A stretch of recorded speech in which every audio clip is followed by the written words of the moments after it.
Je me disais là où j'étais, est-ce que tout le monde réalise les paroles de ces chants? C'est ces chants qui disaient, le refrain était « Je suis dans la joie. » Vous savez là où j'étais? J'étais vraiment dans l'émotion. Parce que je sais ce que Dieu a fait pour moi. Alléluia. Alléluia. Est-ce que tu sais ce que Dieu a fait pour toi? Amen. Car il m'a libéré. De quoi? Non seulement nous devons savoir que Dieu nous a libérés, mais qu'il libère et qu'il libère et qu'il n'arrête jamais de libérer. Amen. Vous savez, quand j'écoutais ces chants, je me suis dit, Seigneur, merci. Vous savez, je sais de quoi je parle. Un beau matin, vous vous réveillez. Vous sortez de votre avion. Vous rentrez chez vous.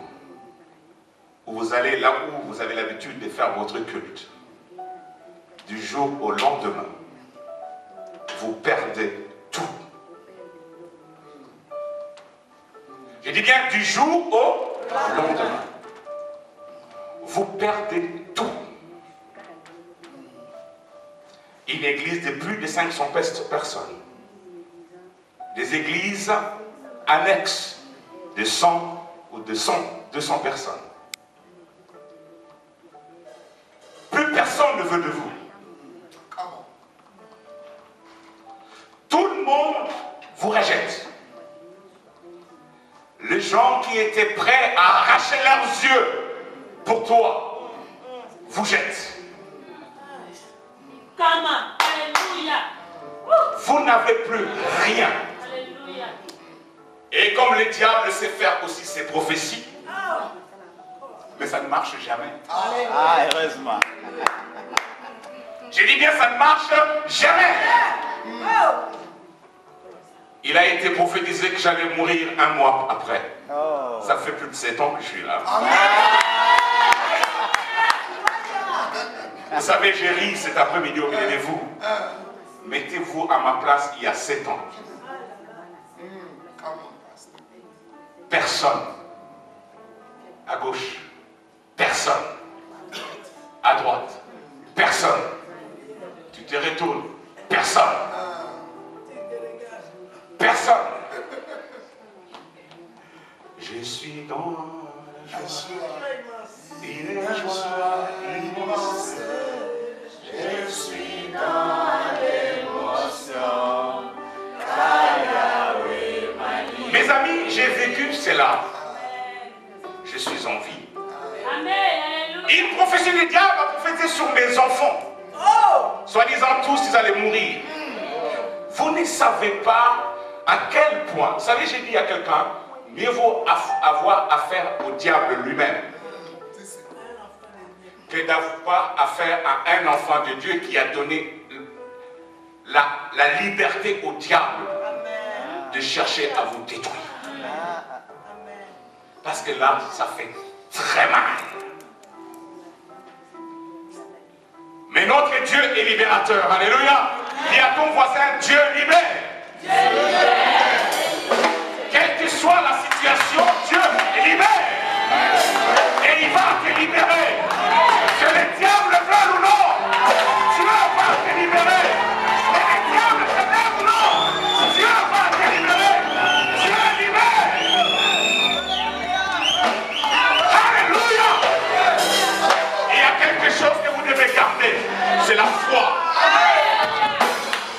Vous savez, il y a quelque chose que vous devez garder. C'est la foi. J'ai l'habitude de dire aux gens, lorsqu'il est venu sur la terre, il est venu par la foi. Lorsqu'il a marché sur la terre, il a marché par la foi. Lorsqu'il est allé sur la croix, il y est allé par la foi. Lorsqu'il est entré dans la tombe, il y est entré par la foi. Lorsqu'il est ressuscité, il est ressuscité par la foi. Lorsqu'il est monté, il est monté par la foi. Et il va revenir encore de la foi. Gardez la foi. Gardez la foi. Gardez la foi. Dieu libère. Le diable est mauvais. Le diable est menteur. Faites tout. Faites tout. Battez-vous. Gardez la foi. Ne lui donnez pas la possibilité d'être quoi que ce soit. Dieu est bon. Amen. Dieu libère. Amen. Je suis là devant vous. Dieu est en train de tout redonner. Amen. Tout ce que j'avais perdu. Yes. Amen. Parce qu'il est Dieu. Amen. J'ai une bonne nouvelle pour toi. C'est Dieu la terre. Que Dieu vous bénisse. Acclamons le Seigneur. Acclamons le Seigneur. Il va te retourner. Il va te retourner. Ce que tu as perdu.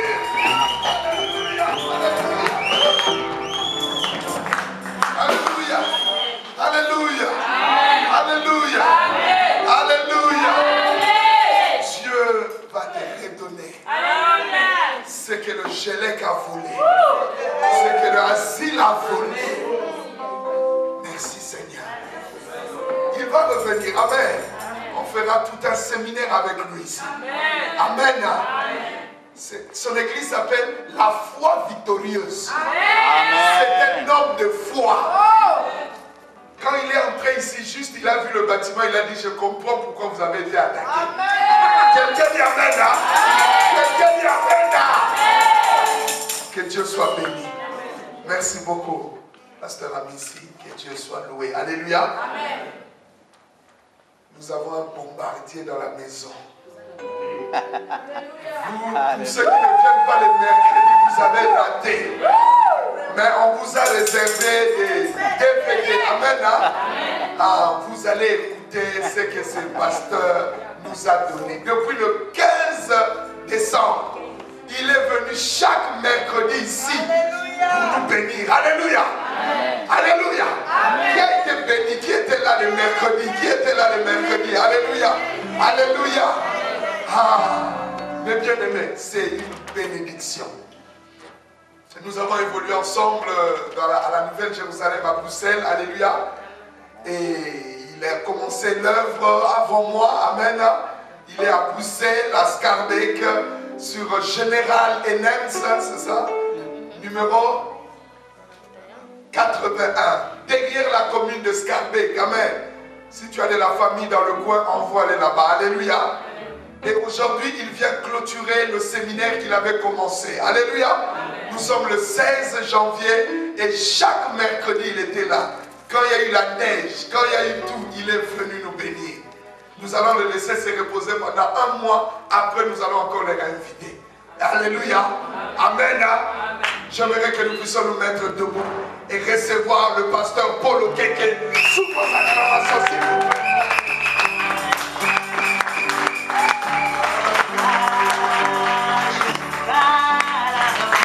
Alléluia. Oh, nous voulons encore donner la gloire au Seigneur. Est-ce que tu peux acclamer plus fort Jésus-Christ? Et pousser quelques cris de joie pour le roi des rois, pour le président des présidents, pour le docteur des docteurs, pour le médecin des médecins, pour le Seigneur des seigneurs, pour le créateur des créateurs et le Dieu des dieux. Poussons quelques cris pour Jésus. En cet après-midi, nous bénissons le Seigneur. Amen. Nous voulons rester debout pour louer un peu le Seigneur. Parce qu'il est bon. Je suis venu avec le frère que vous avez vu, qu'il avait filmé pendant le séminaire. Et je suis venu avec mes enfants spirituels. J'aimerais bien qu'elles nous conduisent aussi dans, n'est-ce pas, un cantique ou deux ou trois dans la louange, dans l'adoration selon que l'Esprit va la pousser. Oui, Gladys. Amen. Amen. Alléluia. Nous voulons chanter. Nous allons chanter. Amen. Amen. Je suis dans la joie qu'on me dit d'aller dans la maison du Seigneur. Parce que celui qui me donne le souffle de vie. Si je me tiens debout, c'est parce que lui, il est avec moi. Il est près de moi et il tient ma destinée. Amen. Et ce matin, j'aimerais que ma soeur, mon frère, que se dise à ce Dieu qu'il est bon. Amen. Il est bon. Sache que l'éternel Dieu, il est le roi, il est bon. Que Jésus est Dieu, il est le roi, il est bon.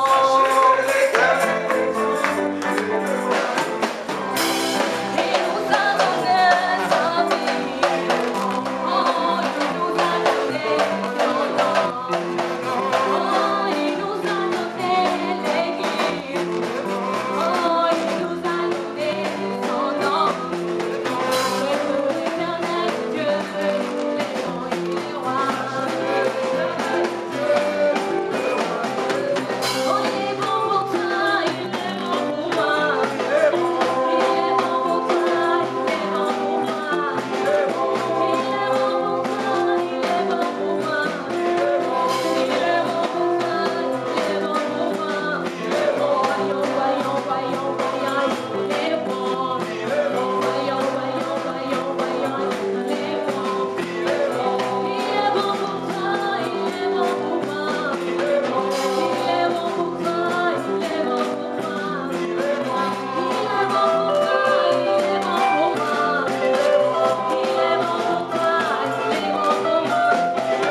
pas, achever ce que nous avions commencé. Nous pouvons nous asseoir, que le Seigneur vous bénisse.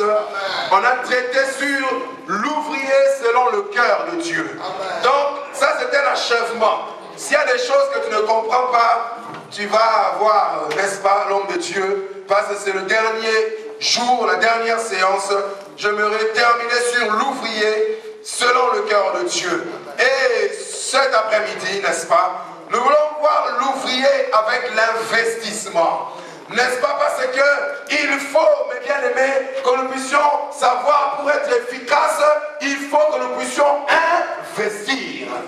N'est-ce pas? Et nous voulons voir que l'ouvrier doit savoir investir. Et nous allons prendre rapidement la parole du Seigneur. Nous lirons dans Galates. Nous ouvrons nos Bibles dans Galates, chapitre 6.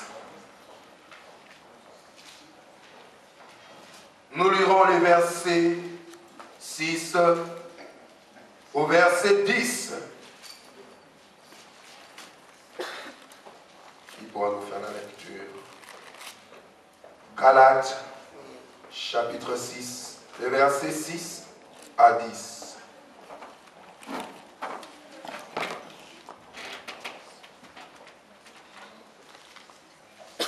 Nous lisons au nom de Jésus. Amen. Galates chapitre 6 au verset 6 jusqu'au 10. Que celui qui reçoit l'enseignement de la parole fasse une part dans tous ses biens en faveur de celui qui l'instruit. Ne vous faites pas d'illusions, Dieu ne se laisse pas narguer. Car ce que l'homme sème, il le récoltera. Celui qui sème pour sa propre chair récoltera ce que produit la chair, la corruption. Celui qui sème pour l'esprit récoltera ce que produit l'esprit, la vie éternelle. Faisons le bien sans défaillance, car au temps voulu, nous récolterons si nous ne nous relâchons pas. Donc, tant que nous disposons de temps, travaillons pour le bien de tous, surtout celui de nos proches dans la foi. Amen. Prions. Seigneur Dieu, merci pour ta parole cet après-midi. Éternel, merci parce que tu as envoyé ta parole, Seigneur, pour qu'elle bénisse, qu'elle guérisse, qu'elle libère, qu'elle délivre, qu'elle console, qu'elle fortifie, qu'elle édifie, Seigneur. Saint-Esprit, vivifie nos âmes, nos vies, Seigneur. Ta parole est esprit, elle est vie, Seigneur. Que tu communiques la vie dans tous les domaines de ton peuple, Seigneur. En cet après-midi, Père, nous te bénissons, nous te glorifions, Seigneur, car nous sommes dans la joie d'entendre ta parole. Nous te donnons toute la gloire, l'honneur est à toi, la louange est à toi. Il est bon que nous puissions diminuer, que tu croisses, Seigneur Dieu. Il est bon que nous puissions apparaître, et Seigneur, disparaître, que tu apparaisses, Seigneur, et que tu parles, que tu touches le cœur. Dans le nom de Jésus-Christ. Amen. Amen. Pouvons nous asseoir dans la présence du Seigneur. Nous bénissons le Seigneur, comme je l'ai dit, l'ouvrier doit savoir investir. Et ceux qui étaient là dans l'enseignement, nous voyons qu'il est parlé de la moisson, n'est-ce pas, des ouvriers qui travaillent mais dans le champ du maître. Ayez cela à l'esprit. Ce sont des gens qui travaillent dans les champs, n'est-ce pas, et ils doivent investir. Pour planter, il faut investir. Et un investissement, c'est comme quelque chose que tu as perdu, parce que tu l'as investi, tu l'as donné quelque part. Mais mes bien-aimés, ce n'est pas ce que nous voulons penser à l'avenir et au futur. Ça, c'est l'ouvrier qui veut investir. Mais bien-aimés, aujourd'hui, il y en a qui ne pensent pas, n'est-ce pas, à investir pour le futur, pour le lendemain. N'est-ce pas, beaucoup vivent parfois au jour le jour. Mais bien-aimés, ça, ce sont les animaux qui vivent comme ça. Un animal, lui, mange aujourd'hui, c'est l'instinct de survie. Et il ne se pose pas de questions sur le lendemain. Mais Dieu nous a donné, n'est-ce pas, cette capacité de pouvoir savoir préparer l'avenir, préparer le futur, n'est-ce pas, pouvoir investir dans des endroits qui vont produire des grandes choses. Il y en a qui meurent, qui n'ont rien leurs enfants. Il y en a qui partent, il n'a laissé aucun héritage à personne parce qu'il n'avait investi nulle part. Il n'avait pas prévu des choses, il n'avait pas investi. Mon bien-aimé, il faut savoir investir pour voir les résultats se manifester. Voilà pourquoi il faut s'aimer. Pour s'attendre à une moisson, à une récolte, il faut savoir investir pour attendre les bénéfices. Le bénéfice ne va pas venir si tu n'as pas investi. Tu n'as pas placé des choses, tu n'as pas investi. Donc voilà, et quand tu vas investir, mes bien-aimés, c'est dans des endroits, plus tard, ça va produire. Voilà pourquoi, mes bien-aimés, pour investir, il faut avoir l'œil pour savoir que cet endroit ici, ce produit, si j'investis dedans, dans 5 ans, dans 10 ans, je vais devenir millionnaire. Ceux qui se sont enrichis aujourd'hui, c'est parce que c'était des gens qui étaient prévoyants. Alléluia. Quelqu'un qui est prévoyant, c'est quelqu'un qui voit avant les autres. Alléluia. Si tu as vu avant les autres, tu seras le premier dans ces domaines, tu vas investir dans ces domaines, et quand ça produira, tu vas t'enrichir parce que tu avais vu cet endroit avant les autres. Si tu vois, n'est-ce pas, que ce jeune homme a un avenir, tu vas investir avant les autres parce qu'il ne voit rien. Mais quand sa gloire va apparaître, ton investissement apparaîtra aussi. Si tu vois que l'église a un avenir, tu vas investir là-dedans parce que demain, quand la gloire de Dieu va apparaître, ta gloire apparaîtra aussi. Si tu vois un homme de Dieu qui est prometteur, les autres n'ont pas encore vu, toi tu as repéré, tu as investi dedans. Parce que demain, quand la gloire apparaîtra, ta gloire que tu as investi apparaîtra aussi. Alléluia, alléluia, parce que tu as su investir. Si tu vois quelque chose avant les autres, toi tu vas investir là-dedans. C'est là qu'aujourd'hui, beaucoup sont devenus des millionnaires parce qu'ils ont créé des choses, ils ont investi dans des endroits que les autres n'avaient pas encore vus. Et ils ont vu ça avant. Mais l'ouvrier doit savoir investir, doit savoir s'aimer, planter, n'est-ce pas, la sémence pour attendre la moisson. Parce que si tu n'as pas sémé, tu ne moissonneras rien du tout. Yes. Alléluia. Ce sont des principes de Dieu. Il y en a qui veulent, n'est-ce pas, moissonner, récolter, il n'a rien sémé du tout. Tu as ces principes, mes bien-aimés. Et il veut que nous puissions comprendre cela. Et le Seigneur dit que non, quand on va moissonner. La Bible dit que celui qui sème peu, moissonnera aussi peu. Celui qui sème abondamment, moissonnera abondamment. Donc si tu as semé peu, ne t'attends pas à l'abondance. Si tu as semé beaucoup, attends-toi à l'abondance. Alléluia. Yes. C'est là que le Seigneur montre, il dit que celui qui est enseigné fasse part. On dit prenne une part. On va comprendre pourquoi. Parce que les investissements, quand tu investis, c'est comme si tu perds quelque chose. Parce que tu le donnes, tu le places quelque part. Quand tu investis ton argent, tu ne l'as plus dans la poche parce que tu as placé ça ailleurs. C'est comme si tu perds cela. Mais c'est un investissement que tu es en train de faire. Ça va revenir sous une autre forme vers toi. Donc il faut savoir s'aimer pour qu'on puisse moissonner. L'ouvrier doit savoir ces choses-là. Et bien aimé, il y a, n'est-ce pas, 3 manières, 3 catégories de semences. Parce qu'on dit la semence, il y a 3 catégories de semences que nous sémons. Et le Seigneur voudrait que tu comprennes cela. Il y a la sémence des paroles, il y a la sémence en actes et il y a la sémence financière. Ce sont des sémences qui vont produire. Mais si tu sèmes une mauvaise sémence, tu auras une mauvaise récolte. Les paroles. Si on commence par la parole est une semence, mes bien-aimés. Ce que tu es en train de dire, tu es en train de planter des choses. Alléluia. Ce que tu es en train de dire. Voilà pourquoi, mes bien-aimés, une mauvaise parole est une mauvaise sémence. Une bonne parole est une bonne sémence. Et quand tu sèmes une mauvaise parole, tu récolteras les mauvaises choses. Mais quand tu sèmes une bonne parole, tu récolteras les bonnes choses. Parce que la Bible dit que la vie et la mort sont au pouvoir de la langue. Alléluia, la vie et la mort. Pourquoi Dieu a placé la vie et la mort au pouvoir de la langue? Ce sont des paroles. Voilà pourquoi vous allez voir, une grande partie d'Israël n'est pas entrée dans la terre promise à cause de la sémence des paroles. Quand Moïse les a envoyés espionner, ils ont vu Jéricho, ils ont vu les vaillants guerriers, ils sont revenus maintenant et ils ont commencé à s'aimer.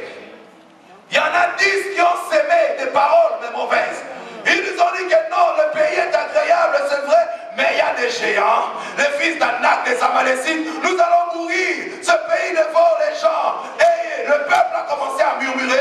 Ils ont commencé aussi à s'aimer des mauvaises paroles contre eux-mêmes, à écouter ce qu'ils ont dit. C'est-à-dire que l'Éternel nous a amenés dans le désert pour nous tuer. Et les géants vont nous tuer. Nous ne pouvons pas faire la guerre à ces gens. Ils sont plus forts que nous. Ils sont plus puissants que nous. Ils sont plus nombreux que nous. Nous allons mourir dans ce désert. Nos femmes vont devenir des veuves et nos enfants vont devenir des orphelins. Tu as dit, ok, qu'il vous soit fait selon les paroles que vous venez de semer. Exactement, ils sont retournés dans les déserts. Ils sont morts, leurs femmes sont devenues des veuves et leurs enfants sont devenus des orphelins. Mais il y en a deux qui avaient une autre sémence. Josué et Caleb aussi ont sémé. Mais eux, ils sont amenés une bonne sémence. Ils ont dit non, il est vrai qu'il y a des géants, mais l'Éternel est avec nous. L'Éternel sera avec nous. Lèvons-nous, montons, emparons-nous de ce pays. Nous y serons vainqueurs. Alléluia. Exactement, les paroles ont accompagné Josué et Caleb. Ils sont entrés comme ils avaient dit. Ils ont combattu comme ils avaient dit. Ils ont vaincu comme ils avaient dit. Ils ont possédé le pays comme ils avaient dit. Alléluia. Parce qu'ils avaient semé la victoire. Et la victoire s'est manifestée. Alléluia. Fais attention.